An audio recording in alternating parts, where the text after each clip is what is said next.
everyone. Welcome back to Elon After Hours. Spring break is coming up, which is so exciting and so needed. Lauren, what are you doing for spring break? Spring break, I'm doing what all the college students do. I'm going straight down to Florida. Classic. Straight down to Florida. How about you? I'm going to Charleston, so still south, but not as far as Florida. You gotta fly south for the spring break. Mm-hmm. You gotta catch those rays. So true. So true. First and foremost, we would like to wish a happy belated Elon Day to all. Christmas and Halloween have nothing on this holiday. I think the free merch and festivities were a reward for fighting battles through the winter. After watching a hype video of John Dooley and Connie Book, I've never been more proud to go to this school, until we got to see the Joe Gatto of Impractical Jokers perform, of course. Looking at the audience, I didn't even know that many people went to Elon. The senior section felt like we were at the Super Bowl, though. And I guess people were trying to invite Joe to Polly's, as if it doesn't take long enough to get into it without him there. But what can I say? Elon born, Elon bred, and Elon University till I'm fucking dead. Mardi Gras made something very clear. The dining halls at Elon throw better parties than some of our frats. From college coffee to the McEwen feast, we were fed well. You might have to throw a couple more fats in front of that Tuesday. Walking to McEwen felt like a movie. I had to get a wristband. What is this, Polly's? I shouldn't have to get a fast pass to get into two of my favorite places. I'd have to rate the entertainment a 10, but the actual food maybe a little less. It was fun to see Connie Book ripping open crawfish like they were all of our tuition bills. And speaking of disappointments, why are there only shirts for sophomores? If Elon has the budget to host an entire Mardi Gras feast, I think they can make shirts for every class. Another important Elon holiday happened this weekend, St. Patrick's Day, a day where everyone that has 10% Irish genetics gets to pretend they have way more. Unfortunately, all of the Irish pride was not enough to stop the Oak Hill Darty from being shut down faster than you can drink a pint of Guinness.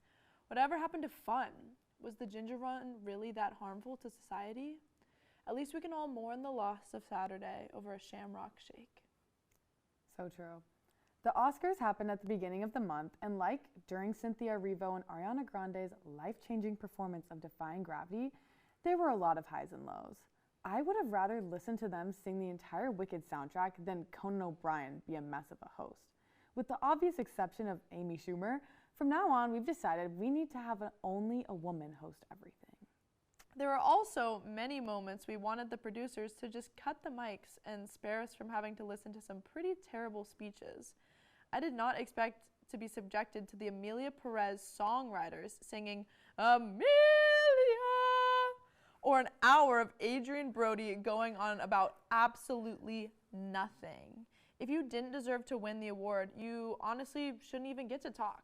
Another weird note during the ceremony was the In Memoriam, where the music they chose was super dreadful. It felt like we were going to start playing a second slideshow with pictures of who's next. Yikes. In other news, it's a big day for chronically online people everywhere because Trisha Paytas is pregnant with her third baby. She's had a crazy big year, going on her very own Eras tour, making her Broadway debut. She's truly the Barbie of early 2010s YouTube. Speaking of crazy, in an attempt to get people to complete their language lessons, the Duolingo bird faked his own death on social media. He had a full funeral and everything. I don't think it's that serious. I mean, we don't need more people speaking French, do we? Up next is an interview with our special guest, Gia Sylvester. Hello and welcome back. We are joined here with our guest, Miss Gia Sylvester. Yes. Thanks for having me. Thanks for coming. Would you like to start us off by introing yourself to our fans? So I'm Gia. I'm from New York, and my major is cinema and television arts, and I'm a senior. Yes. Yes, Gia. Gia's also somewhat of an actress, yes. Yes. At least when you were young. Mm-hmm. How did you get into acting as a child? So my parents both worked in the entertainment industry. My mom was a producer at MTV, and my dad literally does everything under the sun. acting, performing music, all of that stuff. So growing up, I was very theatrical and loved being the main character. And so they kind of put me in dance classes, acting classes, things like that. And I auditioned for a showcase where agents and managers would come in, and this was in New York. I sang a song from Camp Rock. Oh my This God. Is Real. What's the Shut song? up. This This is Is real. Me? Yeah, that song. That's so funny. And so basically they kind of just reached out, and my mom took me around the city, and I kind of got to meet some of them. You kind of check each other out, if it's a right fit. And then I got signed up with an agent for print modeling, which is anything from a catalog to maybe on a website, commercial work, which is where I mainly did a lot of my work as a child. And then Justice. Gia was a Justice model. Yeah, those were fun times. I was a Justice model for a while. Really? It was fun going to the mall and seeing myself in the that's so cute. Yeah, in the store windows.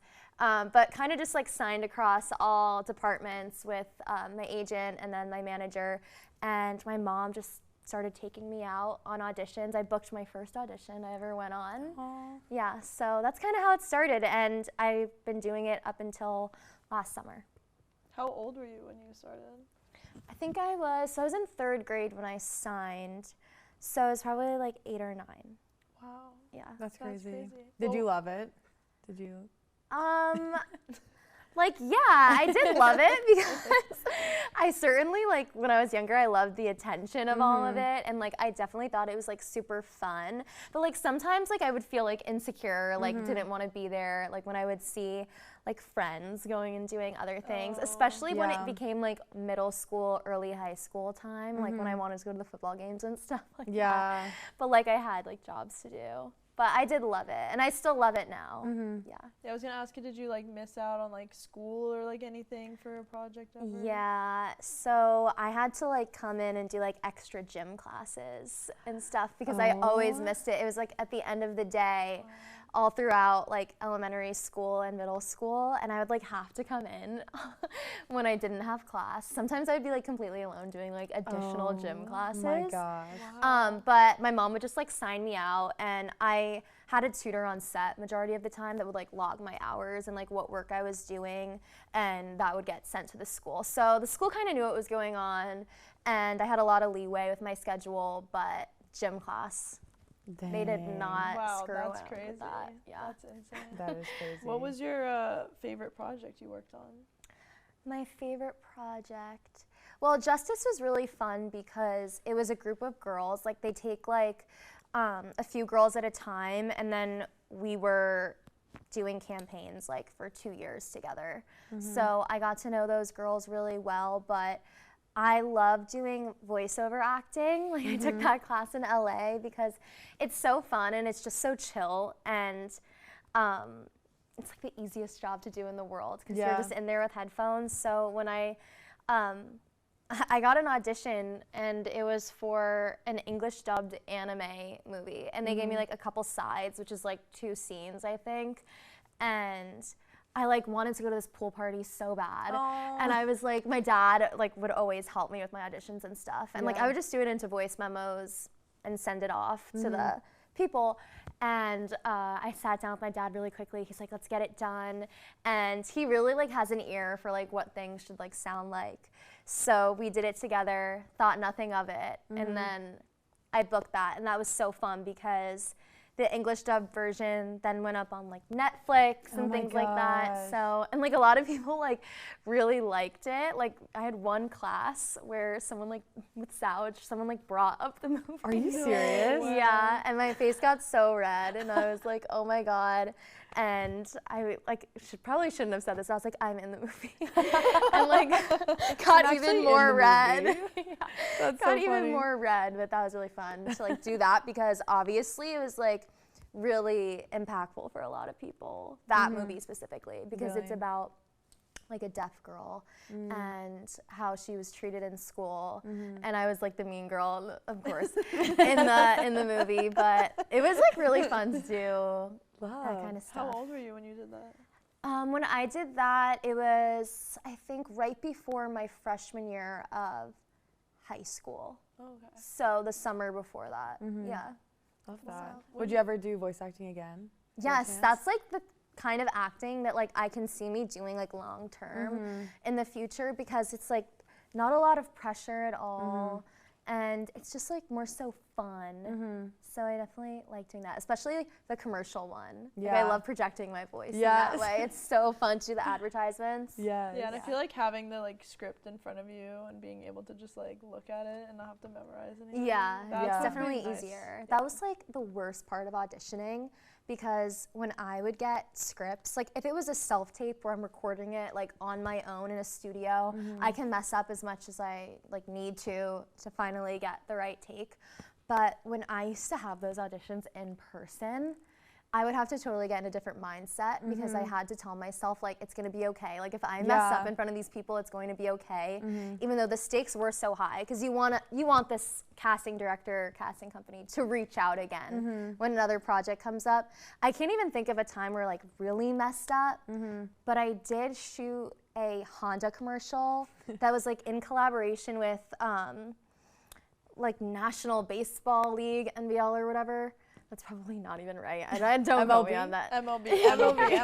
No, I was like, wait, it's right there. No, we didn't know. It's right there. Oh, so close.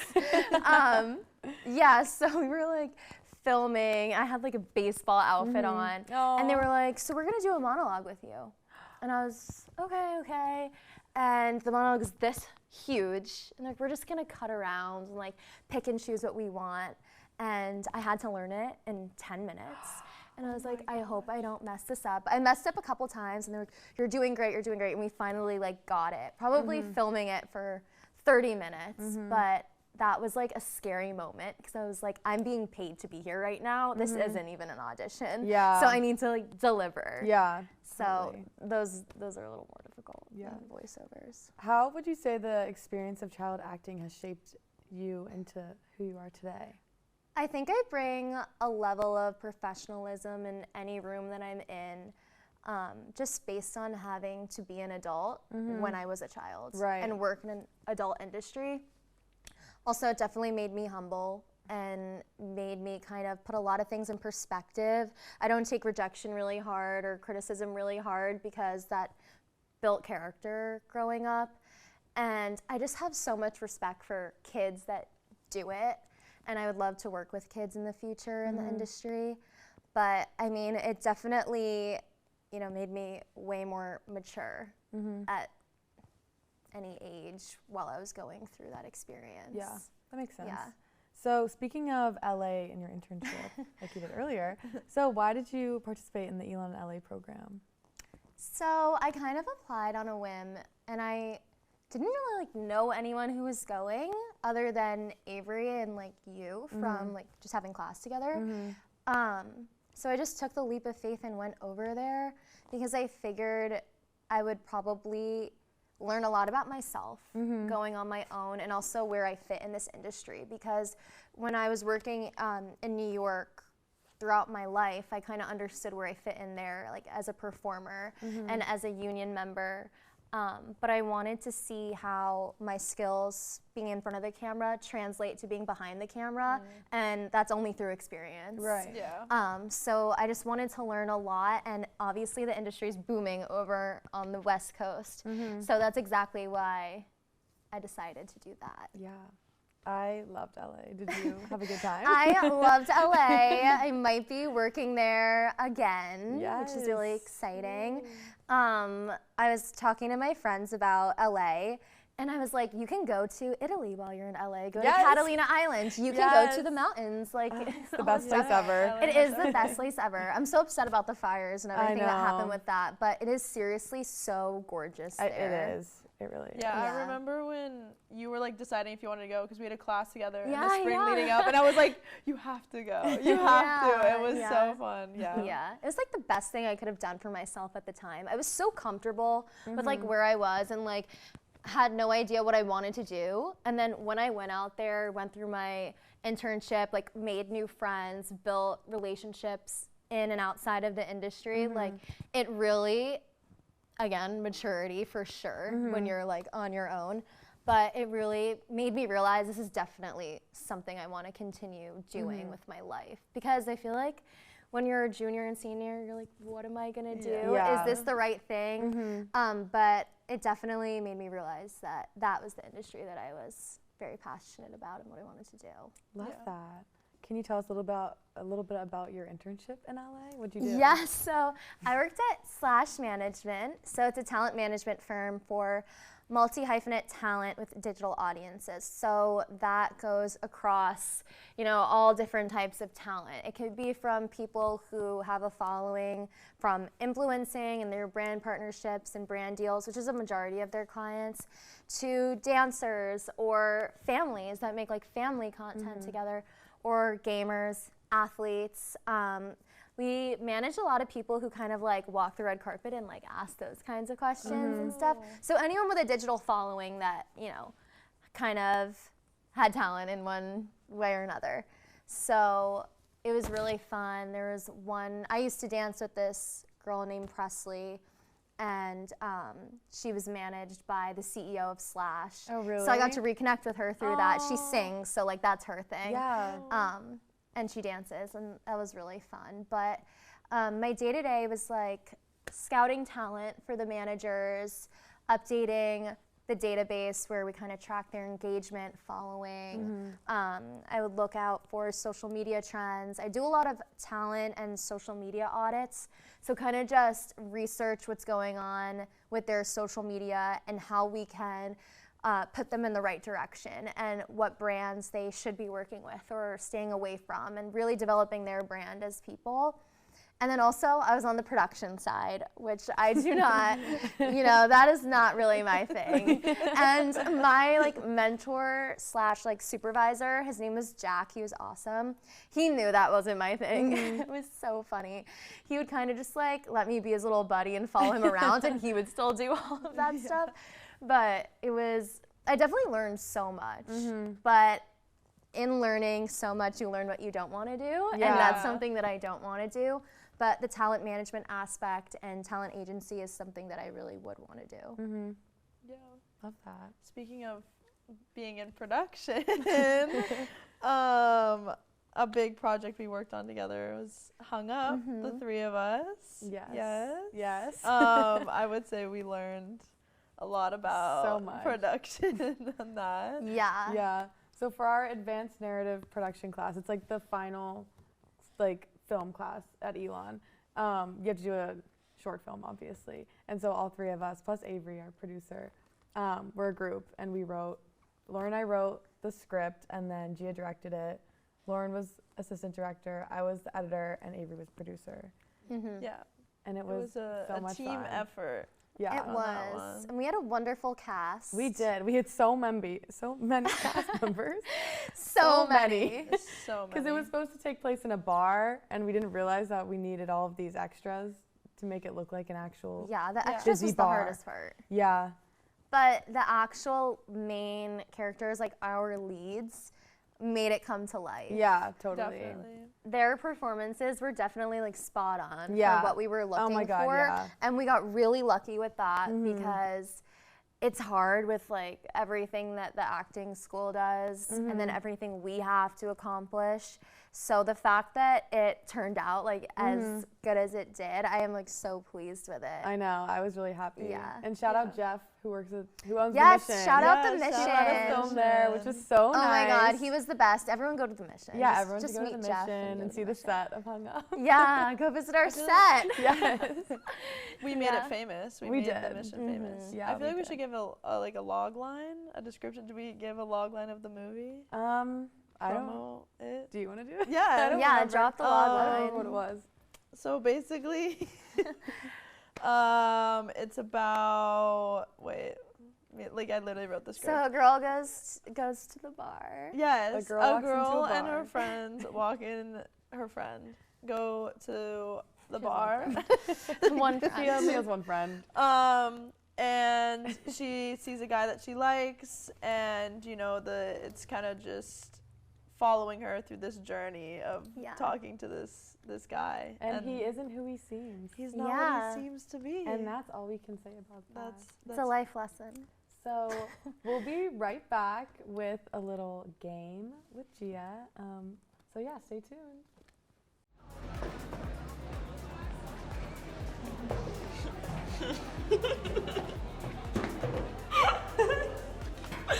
So what's this guy's deal? Is he cute? Yeah, you gorge. Drink this.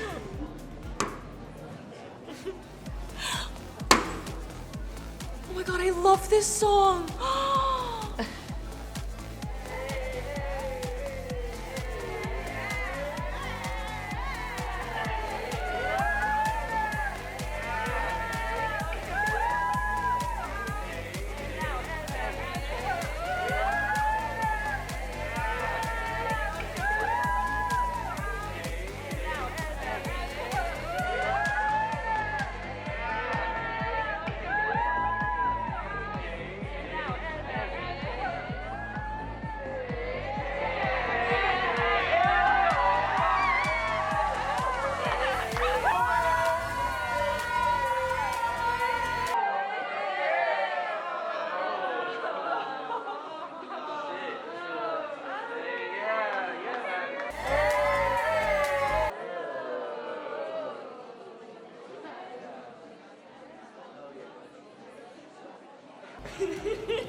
Hey, how are you feeling?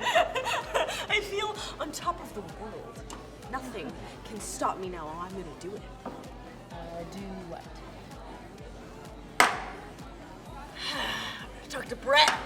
You got this, Angie. I feel like you have nothing to lose. I mean, we've just been trying to keep an eye out for him, but we haven't really seen him anywhere, so. Have you seen Brett? I don't need another. Thanks, though. Have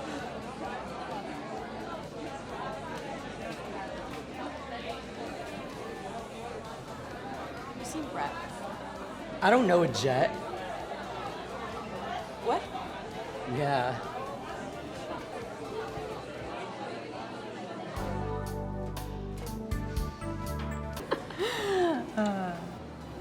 Hey, where's Angie headed?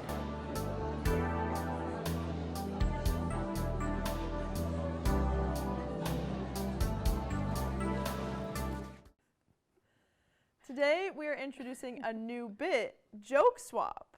I'll be Michael Che, and Emme will be the awkward, short, white person on set, Colin Jost. Thanks, guys. If you didn't happen to be one of Elon After Hours' loyal 16 viewers, you may not know who I am. So let me tell you a little bit about myself. Hi, my name is Lauren. I'm lucky enough to be co-hosting this show with my incredible friend Emme. I truly owe everything in my life to her, especially this hosting job. You know what? I, Lauren Margaret Dathe, vowed to name my firstborn child Emme. Oh, that's so sweet of you. Oh my God. Poopy poop. Poopy poop poop butt poop poop. Sorry, my intrusive thoughts took over. Anyways, I just want to start off by saying I love Lauren. She is simply the best person in the whole world. I'm often kept up at night thinking of all the ways that she's more talented and funny than me. Something you may want to know about me is that I'm from the great state of Nebraska. Or is it Nevada? Maybe North Dakota? I honestly forgot which one it is. All I know is it's the one with the casinos and not much else. I'm also on the Ultimate Frisbee team, which is great because I love running around in circles and pretending it's a real sport. I'm sad there wasn't a normal St. Patty's Darty at Oak Hill this year, but I am happy about one thing. The parents still come out to drink with their kids. I especially love seeing all the dads around. I'm a cinema and TV arts major, which is really awesome because that means I get to wait tables and make coffee for the rest of my life. No, but seriously, I love studying film because of the storytelling aspect. Mostly the part where the characters' dreams fall apart and they end up in a dead-end job, which is preparing me perfectly for my future. So true. Due to its recent success at the Oscar, I was inspired to watch the film Anora. I would like to say the direction was incredible, the storyline was phenomenal, and the acting was absolutely breathtaking. But since the watch, I have been having desires to enter the exotic dancer industry. The way she danced on those middle-aged men's laps inspired me to pursue this career path. Speaking of the Oscars, I saw several photos of America's favorite couple, Ariana Grande and Ethan Slater. I must admit, Ethan was looking pretty fine at the awards. I simply cannot get over the cute red curls and adorable smile. He could honestly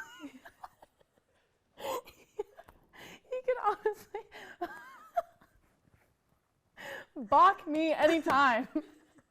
Ariana, just because you're taller than me does not mean you can take my man. Wow, Emme, that's so brave of you to admit, you know. Ooh. I'm sure Ethan's watching and he'll feel very Hopefully. loved. Personally, I'm excited to move to Los Angeles one day. When I lived there a few summers ago, I really had a good time with all the sightseeing. The beautiful orange sunsets and fluffy gray clouds. Oh wait, that's actually just another fire. Ooh. Oh, and for the French fans, here's a special message. Aidez-moi, ils m'ont pris en otage. Les producteurs de l'émission m'ont forcé à m'asseoir ici et à divertir les étudiants comme un clown triste. Je souhaite retourner dans mon pays, la France, et continuer ma vie. Hey, I hope that for you too one day. Before I go, I think it's very important to let the world know that I am straight and I have a boyfriend who I love very much. He's so handsome and I love to kiss him. Being straight is honestly so hard for me because I don't fit in with all my gay friends like Emme. But I do want to say that I'm an ally and support everyone's choices, even if they're wrong. I also pick my nose and eat my boogers. Ew, that's kind of gross. I have sympathy for you. In all seriousness, I just want to thank our fans. And if any of you out there ever see me out and about bopping around, please come and chat. Maybe give me a hug or a smooch. Perhaps I'll buy you a drink or a couple of shots. And if there's any eligible bachelors out there, call me.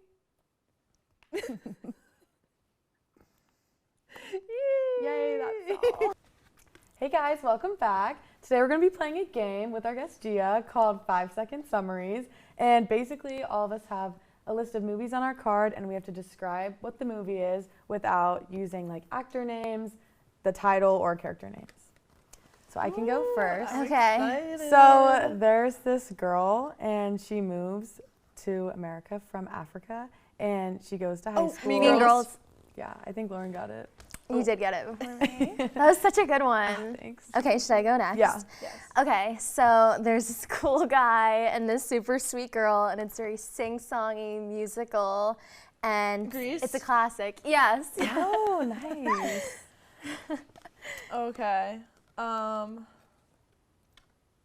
wait, I should have prepped. Gia, you prepped, I didn't prep. It's about a pirate. Pirates of the Caribbean?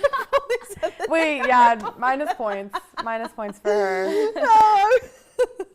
I mean, you go. Jill. You go. That was Okay. a good one. That was a good one. Next, anyways, this one is about this big family and they're going on vacation, but they get into this big fight and they leave this little boy. Oh, Home Alone? Yes! When you said leave the little boy, I immediately knew. Yes. Okay, so in this one, kids fight to the death in an arena, and one's Hunger a Games. volunteer. Hunger Games. Oh. Yeah. Good one. Guys, okay, redemption. Yeah. A stripper falls in love Burlesque. with a good a one. younger boy. Honora. Yeah. Oh my god. And I just watched that. I did too. Okay. This one is about this girl who's young, and she has like a bunch of emotions in her head. Oh, Inside Out. Yes. Okay. Okay, so it takes place in northern Italy, and a summer intern comes. Call Me by Your Name? yes. Yeah. You Yeah. guys are so good at this. Family all has superpowers. and Incredibles? They fight crime together. Yeah. Love that. We're really good at this. Mm-hmm. These two girls are enemies, and they go to school together, and they're very opposite. Ooh. Enemies, and they go to school together. Frenemies. Oh, Wicked? Yes. I never even saw Wicked. Really? yet. No. Yes. What the heck? Okay, so this little girl falls in a hole and meets a rabbit. Alice in Wonderland. Yeah. This one is. Let me think. There's a girl at a bar who's trying to get a guy's attention, but he's not what she thinks. Hung Up. The classic. Guys, if you don't know what Hung Up is, Hung it's a Up. short film that all three of us made. Romo. It's amazing. It's really good. I would recommend everyone watches it. So, yeah. Well, thank you, Gia, for being our guest today. Oh my God, thank you so much. We loved having you, and yeah, we'll see you guys next time. Bye. To find out more about After Hours, visit elonstudenttv.org.